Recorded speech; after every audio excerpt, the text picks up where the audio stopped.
नमस्कार, story desk में आप सभी का स्वागत है। आइए सुनते हैं मुंशी प्रेमचंद्र की कहानी सवा सेर गेहूं।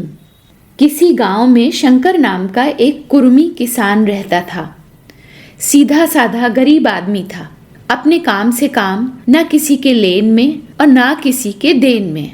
छक्का पंजा ना जानता था। छल प्रपंच की उसे छूत भी न लगी थी। ठगे जाने की चिंता ना थी। ठग विद्या ना जानता था। भोजन मिला खा लिया, ना मिला चबैने पर काट दिया। चबैना भी ना मिला तो पानी पी लिया और राम का नाम लेकर सो रहा। किंतु जब कोई अतिथि द्वार पर आ जाता था तो उसे इस निवृत्ति मार्ग का त्याग करना पड़ता था। विशेषकर जब साधु महात्मा पदार्पण करते थे तो उसे अनिवार्यतः सांसारिकता की शरण लेनी पड़ती थी। खुद वह भूखा सो सकता था, पर साधु को कैसे भूखा सुलाता? भगवान के भक्त जो ठहरे। एक दिन संध्या समय एक महात्मा ने आकर उसके द्वार पर डेरा जमाया। तेजस्वी मूर्ति थी। पीतांबर गले में, जटा सिर पर, पीतल का कमंडल हाथ में, खड़ाऊ पैर में, ऐनक आंखों पर। संपूर्ण वेश उन महात्माओं का सा था जो रईसों के प्रसादों में तपस्या, हवा गाड़ियों पर देव स्थानों की परिक्रमा और योग सिद्धि प्राप्त करने के लिए रुचिकर भोजन करते हैं। घर में जौ का आटा था, वह उन्हें कैसे खिलाता? प्राचीन काल में जौ का चाहे जो कुछ महत्व रहा हो, पर वर्तमान युग में जौ का भोजन सिद्ध पुरुषों के लिए दुष्पाच्य होता है। बड़ी चिंता हुई, महात्मा जी को क्या खिलाऊं? आखिर निश्चय किया कि कहीं से गेहूं का आटा उधार लाऊं, पर गांव भर में गेहूं का आटा ना मिला। गांव में सब मनुष्य ही मनुष्य थे, देवता एक भी ना था। अतएव देवताओं का खाद्य पदार्थ कैसे मिलता? सौभाग्य से गांव के विप्र महाराज के यहाँ से थोड़ा सा मिल गए। उनसे सवा सेर गेहूं उधार लिया और स्त्री से कहा कि पीस दे। महात्मा ने भोजन किया और लंबी तान कर सोए। प्रातःकाल उठे, आशीर्वाद देकर अपनी राह ली। विप्र महाराज साल में 2 बार खलिहानी लिया करते थे। शंकर ने दिल में कहा, सवा सेर गेहूं इन्हें क्या लौटाऊं, पंसेरी बदले कुछ ज्यादा खलिहानी दे दूंगा। यह भी समझ जाएंगे, मैं भी समझ जाऊंगा। चैत में जब विप्र जी पहुंचे तो उन्हें 1.5 पंसेरी के लगभग गेहूं दे दिया और अपने को उऋण समझकर उसकी कोई चर्चा न की। विप्र जी ने फिर कभी न मांगा। सरल शंकर को क्या मालूम था कि यह सवा सेर गेहूं चुकाने के लिए मुझे दूसरा जन्म लेना पड़ेगा। 7 साल गुजर गए। विप्र जी विप्र से महाजन हुए। शंकर किसान से मजूर हो गया। उसका छोटा भाई मंगल उससे अलग हो गया था। एक साथ रहकर दोनों किसान थे, अलग होकर मजूर हो गए थे। शंकर ने चाहा कि द्वेष की आग भड़कने ना पाए, किंतु परिस्थिति ने उसे विवश कर दिया। जिस दिन अलग अलग चूल्हे जले, वह फूट फूट कर रोया। आज से भाई भाई शत्रु हो जाएंगे। एक रोएगा और दूसरा हंसेगा।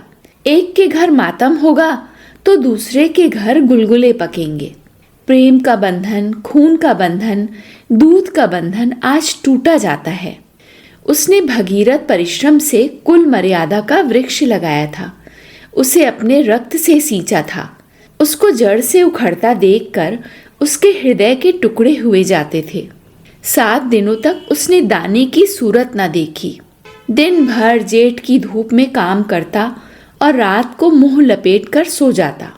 इस भीषण वेदना और दुस्सह कष्ट ने रक्त को जला दिया, मांस और मज्जा को घुला दिया। बीमार पड़ा तो महीनों खाट से उठ ना सका। अब गुजर बसर कैसे हो? 5 बीघे के आधे रह गए। 1 बैल रह गया। खेती क्या खाक होती? अंत में यहाँ तक नौबत पहुंची कि खेती केवल मर्यादा की रक्षा का साधन मात्र रह गया। जीविका का भार मजूरी पर आ पड़ा। 7 वर्ष बीत गए। एक दिन शंकर मजूरी करके लौटा तो राह में विप्र जी ने टोक कर कहा, शंकर, कल आकर के अपने बीज बैंक का हिसाब कर ले। तेरे यहाँ 5.5 मन गेहूं कब के बाकी पड़े हुए हैं और तू देने का नाम नहीं लेता। हजम करने का मन है क्या? शंकर ने चकित होकर कहा, मैंने तुमसे गेहूं कब लिए थे?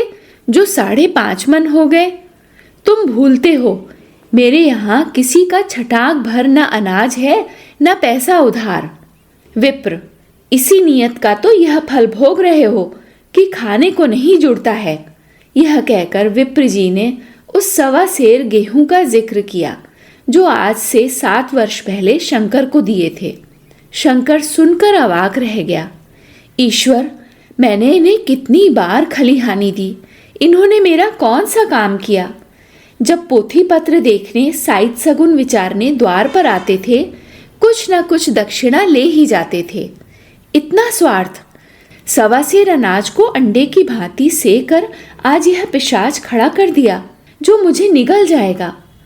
इतने दिनों में एक बार भी कह देते तो मैं गेहूं तौल कर दे देता। क्या इसी नियत से चुप साथ बैठे रहे? शंकर बोला, महाराज, नाम लेकर तो मैंने उतना अनाज नहीं दिया, पर कई बार खलिहानों में सेर सेर 2-2 सेर दिया है। अब आप आज 5.5 मन मांगते हैं, मैं कहाँ से दूंगा? विप्र, लेखा जौ बख्शीस 100 तुमने जो कुछ दिया होगा उसका कोई हिसाब नहीं। चाहे 1 की जगह 4 पसेरी दे दो। तुम्हारे नाम बही में 5.5 मन लिखा हुआ है, जिससे चाहे हिसाब लगवा लो। दे दो तो तुम्हारा नाम छेक दूं, नहीं तो और भी बढ़ता रहेगा। शंकर बोला, पांडे, क्यों एक गरीब को सताते हो? मेरे खाने का ठिकाना नहीं, इतना गेहूं किसके घर से लाऊंगा? विप्र, जिसके घर से चाहे लाओ, मैं छटाक भर भी ना छोड़ूंगा। यहां ना दोगे तो भगवान के घर तो दोगे। शंकर कांप उठा। हम पढ़े लिखे आदमी होते तो कह देते, अच्छी बात है, ईश्वर के घर ही देंगे। वहां की तौल यहां से कुछ बड़ी तो ना होगी। कम से कम इसका कोई प्रमाण हमारे पास नहीं, फिर उसकी क्या चिंता। किंतु शंकर इतना तार्किक, इतना व्यवहार चतुर ना था। एक तो ऋण, वह भी ब्राह्मण का बही में नाम रह गया तो सीधे नरक में जाऊंगा। इस ख्याल से ही उसे रोमांच हो आया। बोला, महाराज, तुम्हारा जितना होगा यही दूंगा, ईश्वर के यहाँ क्यों दूं? इस जन्म में तो ठोकर खा ही रहा हूं, उस जन्म के लिए क्यों कांटे बोऊं? मगर यह कोई नियाव नहीं है, तुमने तो राई का पर्वत बना दिया। ब्राह्मण होके तुम्हें ऐसा नहीं करना चाहिए था। उसी घड़ी तगादा करके ले लिया होता तो आज मेरे सिर पर इतना बड़ा बोझ क्यों पड़ता? मैं तो दे दूंगा, लेकिन तुम्हें भगवान के यहाँ जवाब देना पड़ेगा। विप्र बोला, वहां का डर तुम्हें होगा, मुझे क्यों होने लगा? वहां तो सब अपने ही भाई बंधु हैं, ऋषि मुनि सब तो ब्राह्मण ही हैं, देवता ब्राह्मण हैं, जो कुछ बने बिगड़ेगी संभाल लेंगे। तो कब देते हो? शंकर बोला, मेरे पास रखा तो है नहीं, किसी से मांग कर जांच कर लाऊंगा तभी ना दूंगा। विप्र बोला, मैं यह ना मानूंगा। 7 साल हो गए, अब एक दिन का भी मुलाहिजा ना करूंगा। गेहूं नहीं दे सकते तो दस्तावेज लिख दो। शंकर बोला, मुझे तो देना है, चाहे गेहूं लो चाहे दस्तावेज लिखाओ। किस हिसाब से दाम रखोगे? विप्र बोला, बाजार भाव 5 सेर का है, तुम्हें 5.25 सेर का काट दूंगा।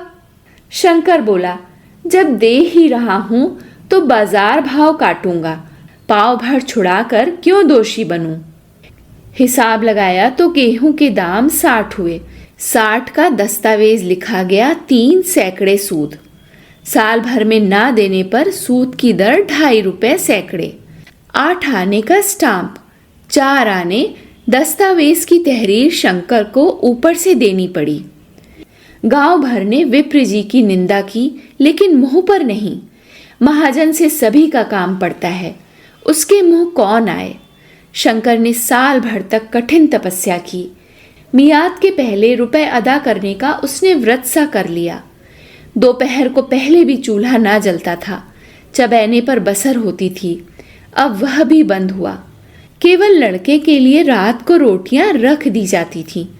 पैसे रोज का तंबाकू पी जाता था, यही एक व्यसन था जिसका वह कभी न त्याग कर सका। अब वह व्यसन भी इस कठिन व्रत की भेंट चढ़ गया। उसने चिलम पटक दी, हुक्का तोड़ दिया और तंबाकू की हांडी चूर चूर कर डाली। कपड़े पहले भी त्याग की चरम सीमा पर पहुंच चुके थे। अब वह प्रकृति की न्यूनतम रेखाओं में आबद्ध हो गए। शिशिर की अस्थि वेदक शीत को उसने आग ताप कर काट दिया। इस संकल्प का फल आशा से बढ़कर निकला। साल के अंत में उसके पास 60 रुपए जमा हो गए। उसने समझा, पंडित जी को इतने रुपए दे दूंगा और कहूंगा, महाराज बाकी रुपए भी जल्द ही आपके सामने हाजिर करूंगा। 15 रुपए की तो और बात है, क्या पंडित जी इतना भी ना मानेंगे? उसने रुपए लिए और ले जाकर पंडित जी के चरण कमलों पर अर्पण कर दिए। पंडित जी ने विस्मित होकर पूछा, किसी से उधार लिए क्या? शंकर बोला, नहीं महाराज, आपके आशीष से अब की मजूरी अच्छी मिली। विप्र बोला, लेकिन यह तो 60 रुपए ही हैं। शंकर बोला, हाँ महाराज, इतने अभी ले लीजिए, बाकी मैं 2-3 महीने में दे दूंगा। मुझे उरिन कर दीजिए। उरिन तो जब ही होगे जबकि मेरी कौड़ी कौड़ी चुका दोगे। जाकर मेरे 15 रुपए और लाओ। विप्र कठोरता से बोला। शंकर बोला, महाराज इतनी दया करो, अब सांझ की रोटियों का भी ठिकाना नहीं।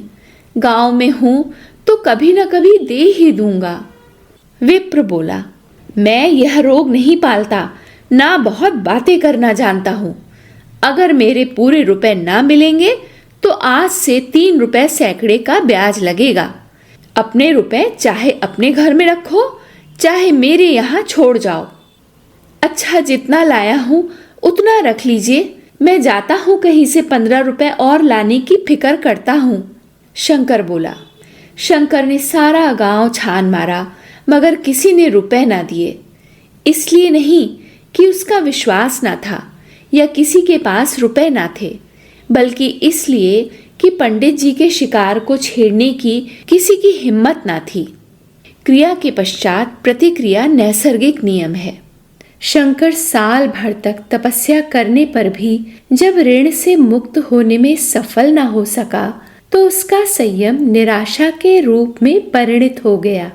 उसने समझ लिया कि जब इतना कष्ट सहने पर भी साल भर में 60 रुपए से अधिक ना जमा कर सका, तो अब और कौन सा उपाय है जिसके द्वारा इसके दूने रुपए जमा हो।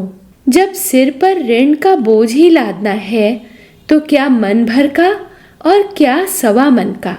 उसका उत्साह क्षीण हो गया, मेहनत से घृणा हो गई। आशा उत्साह की जननी है। आशा में तेज है, बल है, जीवन है। आशा ही संसार की संचालक शक्ति है। शंकर आशाहीन होकर उदासीन हो गया। वह जरूरतें जिनको उसने साल भर तक टाल रखा था, अब द्वार पर खड़ी होने वाली भिखारिणी ना थी, बल्कि छाती पर सवार होने वाली पिशाचिनियां थीं, जो अपनी भेंट लिए बिना जान नहीं छोड़ती। कपड़ों में चकत्तियों के लगने की भी एक सीमा होती है। अब शंकर को चिट्ठा मिलता तो वह रुपए जमा ना करता। कभी कपड़े लाता तो कभी खाने की वस्तु। जहाँ पहले तम्बाकू ही पिया करता था, वहाँ अब गांजे और चरस का भी चस्का लगा।